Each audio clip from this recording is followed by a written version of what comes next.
Your Grace, it's wonderful to have you here in Gaimea. I should introduce you to my daily mass crowd. We're very zealous, very pious and enthusiastic in this parish. But you're right, Your Grace, it's... You normally have these listening in whenever you have a private conversation with someone. Yes. It depends who's conversing. But we are delighted to have you here, Archbishop. Welcome to St. Catherine's, Gaimea. And we've got many reasons to thank you, but I'll leave that to the end. I was actually thinking, I've known you quite a long time now. 22 years. But do you know when we first met? You might not know. I remember you were considering your vocation when I first met you. But I actually met you before that. I met you when you were Father Fisher. And the story goes a bit like this. You look at this picture here. Do you remember this event? So this Father Fisher at the time was debating the leading advocate for euthanasia in Australia, Philip Nietzsche. I was 16 years old, and this girl from the girls' school rang me and said, "Do you want to take the day off school?" And I said, "What for?" She says, "There's this priest, Father Fisher, and he's debating the leading advocate for euthanasia in Australia." I said, it gives you a bit of a sense of what I was like at 16. Like, I'm skipping school to go to Sydney Uni to listen to a priest. And anyway, I sat in the front row and I went up to you afterwards and I did say something quite nice, I think, afterwards. But it was a sort of surreal moment as I was driving back in the car, thinking that I could not have imagined when I shook your hand that 20 years later you would have been the Archbishop, I would be a priest, and we'd be sitting here tonight having this conversation. It's the mystery of Providence, the man. I shook that hand and thought nothing of it. And how Providence works these things out is quite a mystery. lovely. But Your Grace, I thought we'd go back to that moment. So you were 43, had just been told you were going to become a bishop. Maybe just to start, how did you end up there? As a bishop or as a debater? As a debater, as a priest, at that moment of your life.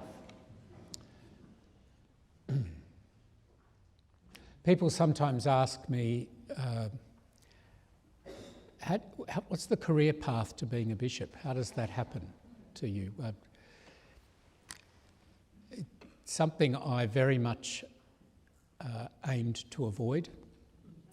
And I thought by joining a religious order and being an academic priest, I would not be the kind of person that would ever be made a bishop, so I'd be safe and could do the things that I thought I'd be best at doing for the Lord. But they say that if you want to make God laugh, you tell him your plans, and so often in life, our life goes a different direction altogether to what we expected or intended, but later you look back and think that was exactly right. So I had been a lawyer. I had joined the Dominicans because the idea of a priestly vocation just wouldn't go away.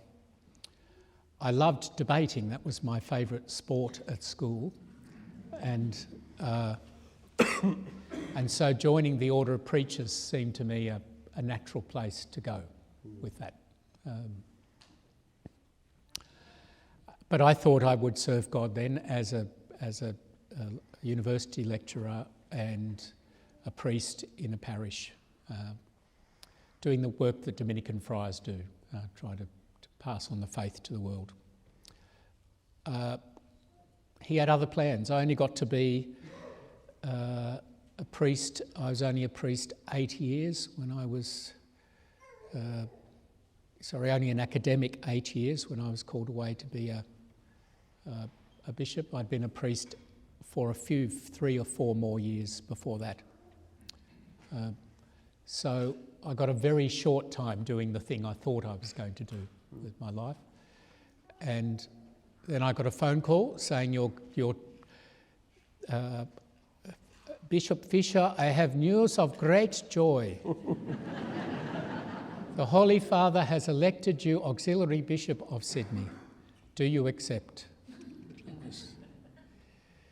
And when I begged for some time to think about it, he said, "Bishop Fisher, You are an obedient religious, yes?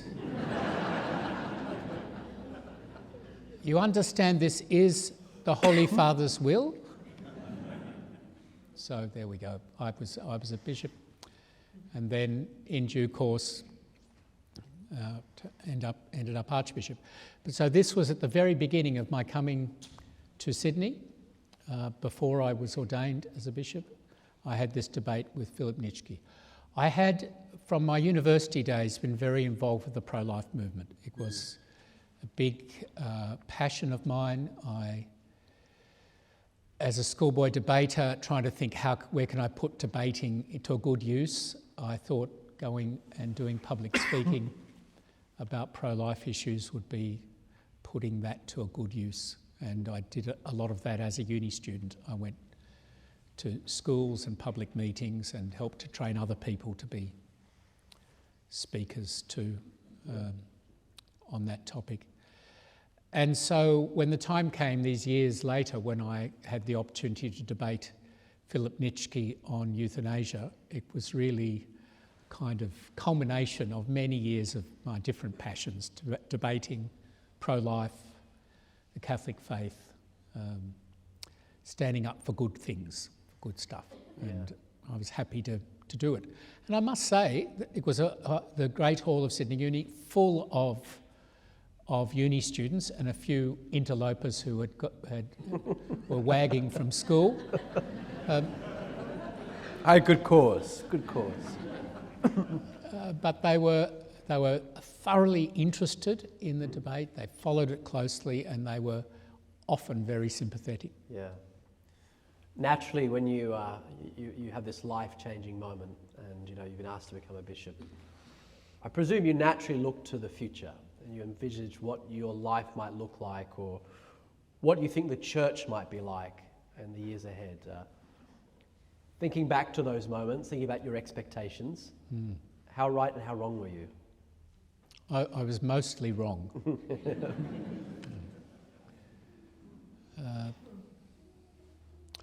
Look, I thought that the main things I would do for the church was I was from the order of preachers, that I would get to preach lots and evangelise. That would be my passion, and hopefully I'd just be able to do that in a new way. So do some of the Dominican thing, but in a new way. Different pulpit, different crowd, different techniques maybe. I didn't know how much a bishop's life would gobble me up in administration, of having to be like a company manager. I didn't know that we had ahead of us the child sexual abuse crisis, and all that has meant for the church, the shock that was to our self-confidence, our shame at the way we had let people down, how a lot of my life would be dealing with that as a bishop and the repercussions of that. I knew that one thing I was no good at was youth groups, so I was confident that wouldn't be a big part of my life, and I ended up being told to run the World Youth Day, the biggest youth thing that we've ever done.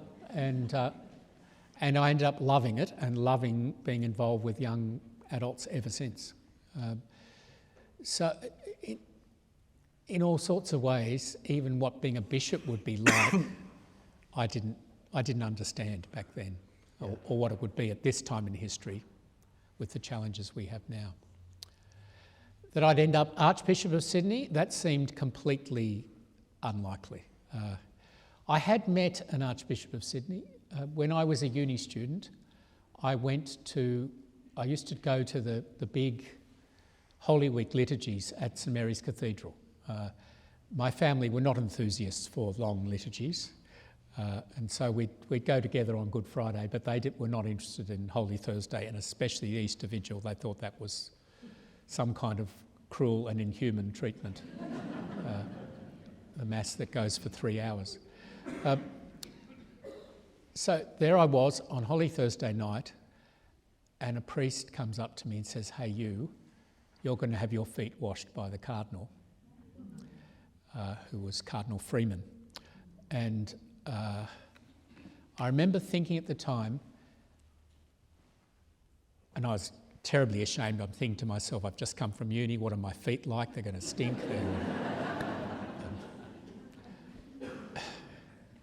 And then he washed my feet, and I remember thinking, this is the closest I will ever get to the Archbishop of Sydney.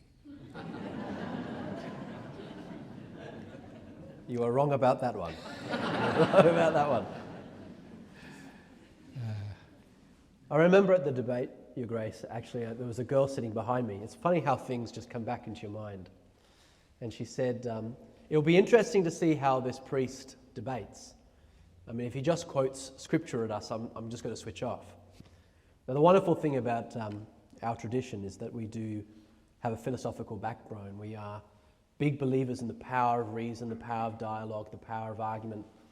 And I know in your life as a bioethicist, that's been a big part of your life. But more importantly, as a preacher and a teacher, there's a weight of responsibility to communicate what the church teaches to the world.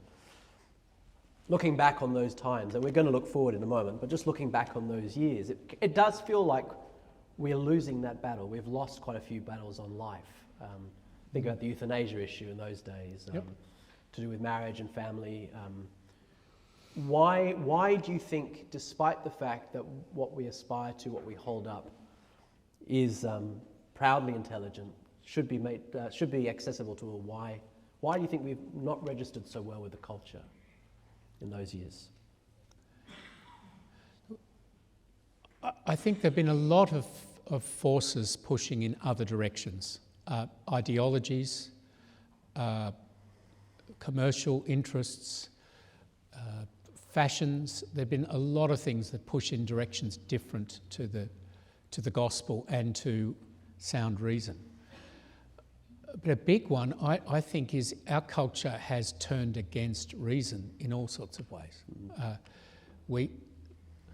Now, when I was growing up, you thought being inconsistent was something to be ashamed of, that you should think consistently and act according to consistent with your beliefs, and that somebody that changes their mind every few seconds or who acts differently to their public beliefs or who just is totally unpredictable, and that was a vice, that was a weakness, that was something your parents tried to fix in you or you tried to fix in yourself.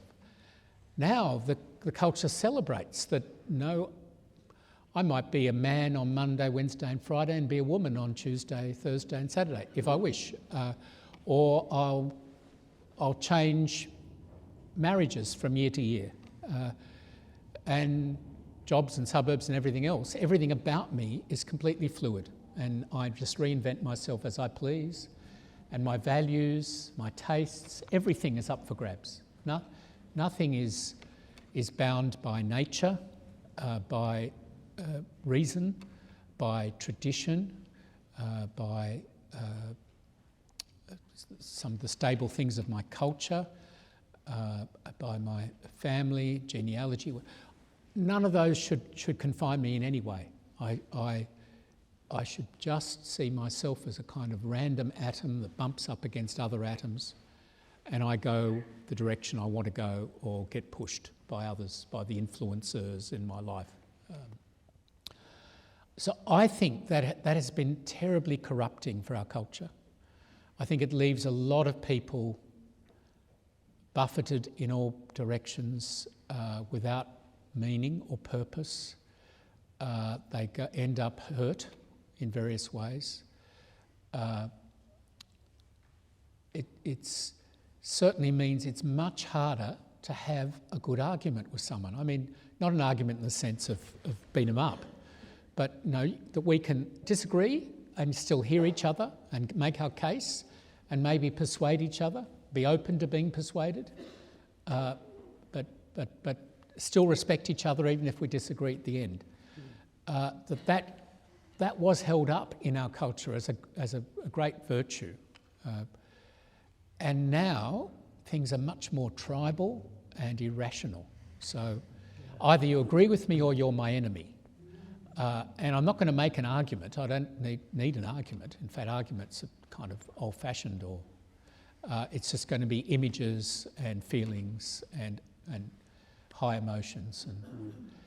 And so the thought that we can't have a serious debate on an important topic anymore seems to me a huge loss. You think, when we were young, the newspapers would run on some issue for and against, and they'd have like a whole page for and a whole page against. And these were the big newspapers in those days. So you could have a real think about something and hear both sides and take both sides seriously and come to a conclusion. Now it's this much, and it's just pushing you in one direction only. There's no for and against. And everything is advocacy, and debate has been lost in so many ways. Yeah. And I think it is a real loss for the culture, and it's hard on Christians because, at least for Catholic Christians, we think God is the Word, the reason. Christ is the reason, the argument of God the Father to the world. From all eternity, God thinking and speaking, and in time thinking and speaking to us. And the world's not listening because we're not interested in argument. Yeah. We just go for image and convenience and what's profitable or what's fashionable, and that makes it a hard place for Christianity to speak into, I think. Both of us have had conversations in the past about where the culture's moving. And so although I think you're completely right, we've lost confidence in the power of reason as a culture, nevertheless we're starting to see the turning away from that emptiness, that irrationalism. Yep. And people are left so empty and hungry. And I think part of the anger that we're seeing in these tribal groups is sort of a cry for help. It's a cry for help. I need something else to give me meaning in life. So Yep. I know that both of us have been seeing those signs of a turn. Absolutely. Maybe if you could speak to the signs that you've been Absolutely. seeing in your life as Archbishop. So for 5 years in a row now here in Sydney, we have broken all records for the number of adults being baptised at Easter, being received to the church and baptised at Easter. Every year we say that's the biggest we've ever had, we'll never have as big again, and we get bigger again the next year and the next year, 5 years in a row.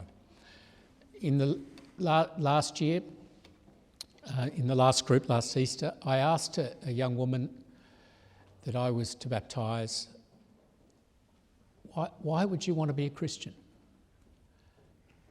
She looked to me to be in her mid-20s, maybe late 20s. She said, I was just lost. I didn't know where I was going with my life. I didn't know what I believed in. I didn't know how I should live. I knew I wasn't happy, but I didn't even know what I wanted instead. I was just completely lost. And I told one of my girlfriends this, and she said to me, why don't you come to Mass with me on Sunday? And she said, I looked at my friend and I said, you mean like Catholic Mass? and her friend said to her, yeah, what have you got to lose? Come with me to Mass on Sunday. And she came to St Mary's Cathedral for Mass that Sunday. She said, it was so beautiful. I have been at Mass every Sunday since, and now I want to be baptised. It wasn't, at least to begin with, it wasn't a great intellectual realisation. She learned about her faith later, as it were. It wasn't some voice from heaven. It was someone, in her case, experiencing beauty, maybe for the first time, or a sacred beauty for the first time. And it just blew her away. And I think there are a lot of people in our culture that are missing what is true and what is good and what is beautiful. And if they go looking in a lot of places that often hurt them or are very unsatisfying, but they're genuinely searching, they're just searching the wrong places that culture's telling them to find it. And some of them, by God's providence or their own good luck, chance upon God. And it makes a huge difference. So It's not just Sydney having the biggest numbers ever being baptised as adults at the moment. That was reported this last Easter in Dublin, in Westminster and Suffolk. Los Angeles had 5,500 baptised at Easter. France had 17,000 baptised at Easter, secular France where God is dead. Austria had 50% more than last year baptised at Easter. This is repeated from Sweden across Kosovo to Kosovo, right across Europe, right across the United States, many dioceses in Australia. This is happening around the world at the moment. At the same time as you've got the rise of the nuns, the people with no religion, and a lot of constant push of secularism, you have a contrary trend of people, I think, driven by secularism. It's driven them to lots of unhappy places, now finding God. And I look here in Sydney, we had at our Corpus Christi procession, I know a number of you were there, 20,000 people, according to the police. Now, I don't know how they count that. I suspect they bloat their numbers a bit because then they get more police the next year. But the numbers were huge. It just went on and on and on. Looking back at the crowd from where I was, it was just spectacular and so heartwarming, beautiful to see. And so many people have told me how moving it was for them and how beautiful it was for them. We had a retreat for women recently at Cathedral Hall, and 700 women turned up. Every event we put on, evangelisation events, parish renewal events and so on that the Sydney Centre for Evangelisation puts on, they're oversubscribed. We can't get a big enough hall for them.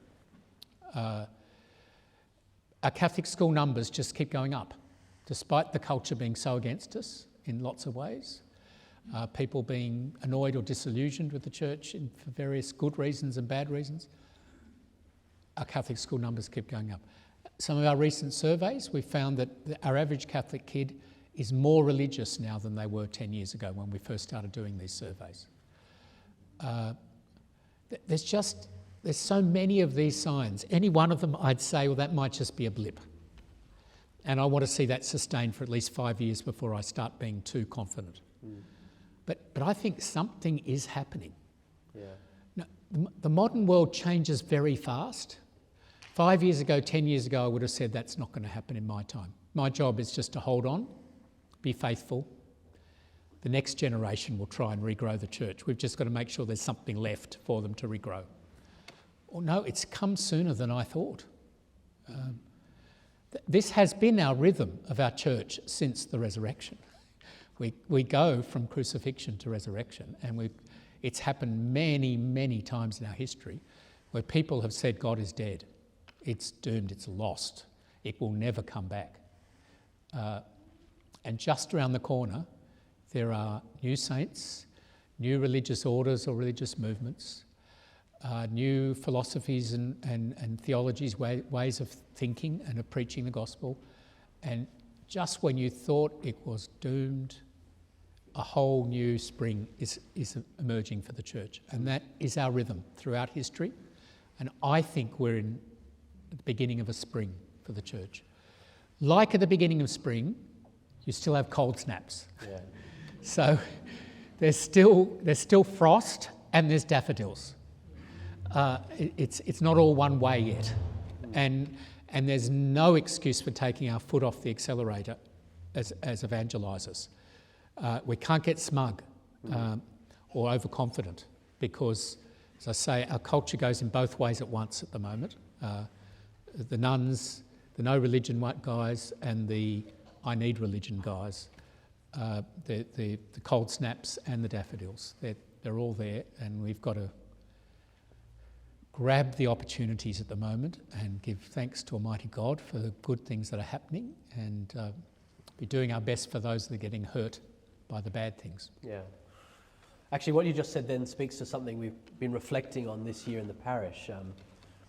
I mean, you can get to a stage where on the surface things look like they're going okay, and we can focus on numbers and it's always, of course, it's uplifting to walk into a church that's got a reasonably full church than an empty one, and we give thanks to God for that. But one of the things we've been reflecting on is to make sure that that those signs of life have genuine spiritual depth. Yep. Because, as you said, we can get a bit smug, a bit complacent, we can put lots of events on, people come. There can always be a level of reactionism against the culture, and that's why they're there. What would you suggest as a way to ensure that that the way that we exist as a parish, the way that we evangelize, the way that we think of this springtime has genuine depth? Well, one of the things I'm aiming to do for the Church of Sydney in Australia is the International Eucharistic Congress in 3 years' time. And in about 3 weeks from now, I'll be meeting the Holy Father in Rome, and I'll be asking him to please come. And I think he's going to say yes, because he's given me the meeting and he knows what I'm going to ask. So I think I'm quietly confident, perhaps not even very quiet about it. Well, why? I said I didn't want to do what I did to myself doing your World Youth Day ever again, and here I am doing it again to myself. It's because this will give us a chance to do 3 years of some serious catechesis, reflection, prayer about the Eucharist as a Catholic community in Sydney and Australia. To really think, why does the Eucharistic Lord matter so much to us as Catholics? What is that all about? Do we really believe this stuff about it being his flesh and blood, his body and soul, his humanity and divinity? Do we really believe that? And does that matter? Does it affect me and my personality, my ideals, my day-to-day life? Is it just a quirky thing we say for an hour on Sunday and then we get back to real life? No, or does it actually play out in all sorts of ways, in the way I live, the way I pray, the way I think about God and about people? And I think the more we think about it and learn about it and pray about it, the deeper we go into it, the more exciting, the more wonderful it is. When I think there's an empty tabernacle behind me there, look at all these tabernacles all around me. You all carry the Eucharistic Lord inside you. That has to change completely how I think of human beings. Now, all of you are made to carry the body and blood of Christ inside you. It's so exciting. And that plays out in all sorts of ways when we think about the Eucharist. So I think we've got 3 years ahead getting ready for the Eucharistic Congress, where we will grow in our Eucharistic faith. Then we'll have the celebration of it itself that week, and I think, like World Youth Day, it's going to be happiest and holiest week in our lifetime in the city of Sydney, and it's going to be just a wonderful time for us, again, of deepening, of really having a well-rooted faith, not just an enthusiasm of the moment, but something that will be my identity for the rest of my days. And that will include for people who come to it not quite knowing why they're coming to it, or not knowing as much as you guys do. And then we'll have the years afterwards where we will hopefully keep deepening that and reaping the fruits of that experience. So that I hope it will... I get people that say, I got very used to watching your Mass online, and I quite like watching your Mass online. I don't really need to go to church. It's quite convenient watching it online. And what's convenient, of course, is you can go and get a cup of tea, you can fast forward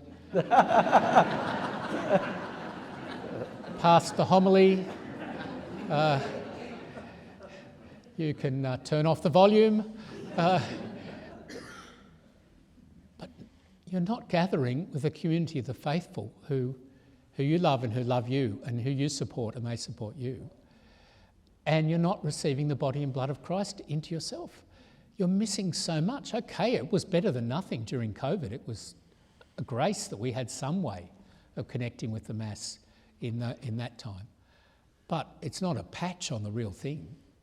And I want people by the end of the Eucharistic Congress process over a decade to really know why this matters so much to us. And of course, that's just one of the treasures of our Catholic faith, Catholic life, the Blessed Eucharist. There's so many other ones too. I mean, that should be enough, but that's only one of the many gifts that God's given us. Yes.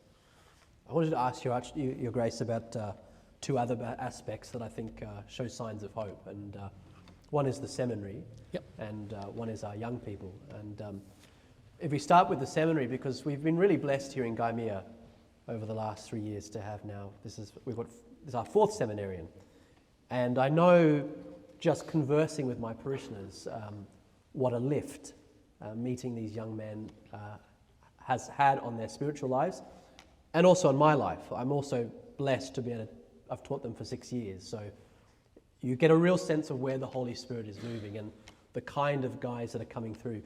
And one of the things that's been coming up quite a bit is there's almost this bit of a paradox, is parishioners will comment, they are very human, very well-rounded individuals, very pastoral, such that they sort of overlook the fact that in many ways they're quite radical in their convictions, in their commitment to theology, their commitment to the liturgy. You can't, as I say, you can't box them like a liberal or a conservative. Yep. I think that's been coming up in a lot of the conversations I've been having with parishioners. So the seminary, and I think John Paul II said, it's the heart of the diocese. If the seminary is going well, then the diocese starts to flourish. And maybe you could comment a bit about the vocations that are coming, the kind of guys that you are seeing becoming priests. Well, the good news, my friends, is in the roughly 10 years of Cardinal Pell, the average age of Sydney's priests went down by 2 years. In the 10 years that so far you've suffered me, it's gone down 2 more years. By the time I retire, it's projected to go down another year. So our priests will be 5 years younger on average than they were in the year 2000. That's not happening in most parts of the world, priests getting younger, but it is happening in Sydney and has happened. That's been sustained now over 20 years, so I think we can be pretty confident that's the direction we're going. Our priests are getting younger. Of course, our old priests are getting older by 1 year each year. I look at myself in the mirror, it seems to be happening at more than 1 year a year. But in fact, our average age, because we've been so graced with vocations in Sydney, and you've been lucky enough to see some of them here, it's a beautiful thing. When I was first an auxiliary bishop, I was asked to look after the young priests, and there were about 12. And now we've got over 80 in that category, and we've had to narrow the category. So we have the 0 to 10s and the 10 to 20s as 2 different cohorts now, whereas we used to put them all together, because there's just so many. Well, that is a wonderful thing that has happened in our time, a great grace. I don't take it for granted. I don't want to take my foot off the accelerator even for a moment in promoting vocations, because I can't rely on that always happening.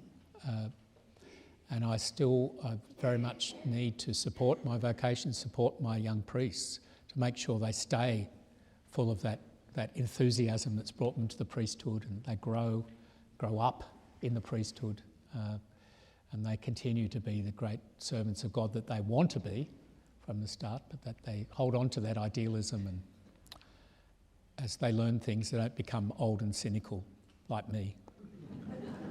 Are you cynical? Well, I'm not cynical. I'm not at all cynical, actually. Probably too romantic about things. So I look at our young men that are coming in, and they are all sorts.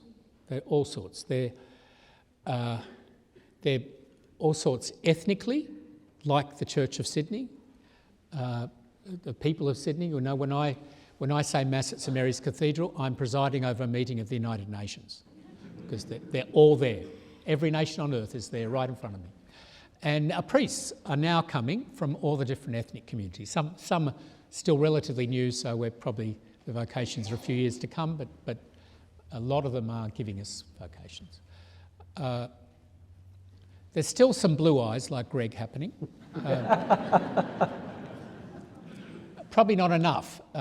We blue eyes can be a bit spiritually lazy. I've said this in a few places. We can kind of rely on everybody else to provide our priests for us, and that's not a good idea. We need all our communities firing with vocations and providing our priests. But it's happening here in Sydney. I don't think it's rocket science. This is my secret to how you get priestly vocations. Tell people it matters. We want priests. We need priests. What they do for us, we need. Because we need the sacraments, we need the Word of God, we need the things that Christ gave us the priesthood for. We value that, we love that, we love those men that do that for us. It's not a whiz-bang 3D multimedia program, or I'm all for 3D multimedia programs to the extent I understand what they are. We can try all sorts of things, but the main thing is just value the priesthood, pray for our priests, encourage our priests, make it very clear to our young men and our boys, this matters, this is really good, this is beautiful. And then between themselves and God, they'll work it out. And so it's happened here in Sydney.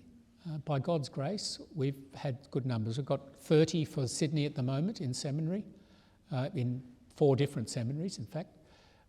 And we have others from some other dioceses of New South Wales also sending their guys to us, to the Sydney Seminary, because they know it's a good seminary and they want their guys formed here. So that is a beautiful thing. 30 is great. I could do with 300. So keep praying and encouraging people, please, because the harvest is rich. And the people out there that are aching for God and don't even know the word God yet. But like that young woman that said to me, I was lost, and how beautiful. We need people to bring that to them. Now, that won't just be priests. That's all of you have to do that job too. Every baptised Christian has to take Christ to the world and bring the world to Christ. But the pastoral leadership of our priests and the word and the sacraments is very important for us as Catholics, and so thanks be to God that it's been happening here in Sydney. Yeah, it's truly wonderful. Archbishop, maybe to combine 2 questions then. One, we've spoken a bit about the hope around future priests, but maybe if you could speak to something about your hope about the role of women in the church. That's been a very topical, hotly debated matter at all levels of the hierarchy. Yep. And in connection with that, like just about the youth and the young people, one of the things that people often comment on, and it's a bit of a paradox or a contradiction, is that the younger people tend to be yearning for the church's tradition. They tend to be more resolute in living out the gospel morally and so forth. They're 2 quite different questions, but I wonder if you could comment on both. Okay. Well, I'll work backwards from the second one. I think it is interesting that a lot of young people are as you describe them. I remember taking a group of young people to World Youth Day in Lisbon, and we went through the Holy Land on the way there. And our first stop in the Holy Land was the chapel in the University of Bethlehem, Catholic University, there in the middle of the Holy Land. And the religious brother in charge of the place said to me afterwards, "Your young people are very pious." And I think what he meant was some of the girls were wearing mantillas and some of the boys were kneeling down for communion. And I think he thought that was really weird. And I said, "Yes, brother, that's right." I said, "These days, it's either that or atheism." Now, if you're a young person choosing for God and for Catholic faith, you're swimming against the tide. You know, it's not the tide of the culture. You're making a radical choice. And some of it might seem a bit kind of strange to us older guys, but it's about that they've found an identity at last, maybe after searching in a lot of bad places. They've found a direction and what to value in their lives, and they might express that fairly radically. They express everything else in their life radically, with crazy haircuts and crazy clothes and crazy entertainments and so on. So why wouldn't their religion be a bit radical too? And so I'm not troubled by that at all. In fact, I just say, thank God they're there at all. And if they're a bit different to me, well, I don't mind. No, if they want to come to communion crawling on their knees or something, well, they're going to trip everyone over, and but hey, they love communion. They want to come. I've just got to be happy about that, you know? And so I think we should be ready for our young to be a bit different to us, older people, and a bit radical in their own ways. But they're still on a journey, they're still searching, and at least they've come to exactly the right place to find God. I think the issue of women in the church is a very important one for our time. Though it's interesting, I was reading, I've been collecting together all the memorial books and booklets and programs and things from the International Eucharistic Congress in 1928 that will be repeating 100 years later, and the National Eucharistic Congress that we had here in Sydney in 1953. And the one in 1953, one of the big issues for discussion at the Congress was the place of women in the church. So you might think, oh, that's a very modern question. Well, we've been thinking about that very modern question for about 100 years now, maybe longer, maybe 2,000 years. And I think what is the single most important thing about the future of the church? The factor, after God himself and his Holy Spirit inspiring us, that will decide the future of the church. It's mothers. Okay, dads matter a lot. The sociologists tell us that mothers have the biggest influence on the transmission of faith, and fathers have the biggest influence on the practice of faith. So mums decide to teach their kids their prayers and their basic beliefs, and dads decide whether the family's going to go to Mass or not. So they both matter. They matter hugely. And they matter in lots of other ways too. But women lead the church in transmitting the faith. Hugely, overwhelmingly. Even if we need both men and women to be fully charged doing that job in our families. Then where do people meet the church after the domestic church of meeting the church at home? Well, I think the two places they meet the church most commonly are in a parish, which is usually led by a man, often with a woman who's actually in charge of him, called the parish secretary. Sounds familiar. I couldn't survive. Who knows? And the other place they meet the church is in the school, and that's usually headed up by a woman. Most of our schools, primary schools, and most of them have women principals. So we've got a man leader and a woman leader in our two main places people meet the church, and at home, we hope there's a man and a woman at home leading there too. So we are a very much an equal opportunity church in terms of who leads. Then you might say, oh, but what about the important positions, the head of the different agencies and so on? Well, Monica Dermott, who's the head of my political engagement and I don't know how many other things she's in charge of for me. Yeah. She's in charge of comms at the moment too, yes, and I don't know how many other things. Monica said to me once, she said, Archbishop, please don't bring in quotas of men and women leaders in the church. I said, oh, why is that, Monica? She said, well, you'd have to sack a lot of women because far more of your departments are run by women than are run by men. And if you look across the bureaucracy of the church, women are there leading big time, as they are out in the community, as they are in our families and our schools. And so women are leading and leading big time in the church.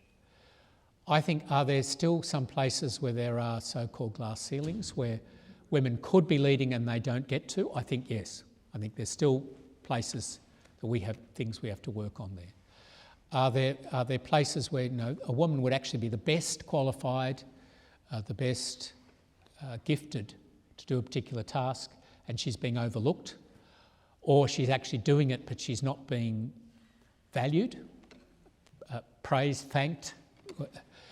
I think that happens a lot too, where a lot of that work is done by women and no one notices, or no one gives it the kind of praise and value and thanks that it should be given. So I think we've still got some things to do about being better about women and their place in the church. But I think in all sorts of ways women are already leading, and naturally so.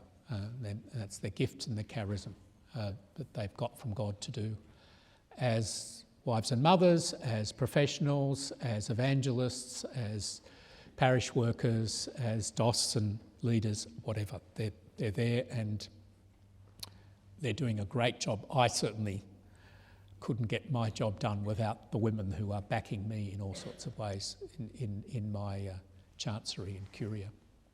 Archbishop, thank you so much. It would be selfish of me to keep asking you questions when I really want to give an opportunity for my parishioners to ask you what they would like to ask. So please be brave. Father Noel will give a few guidelines.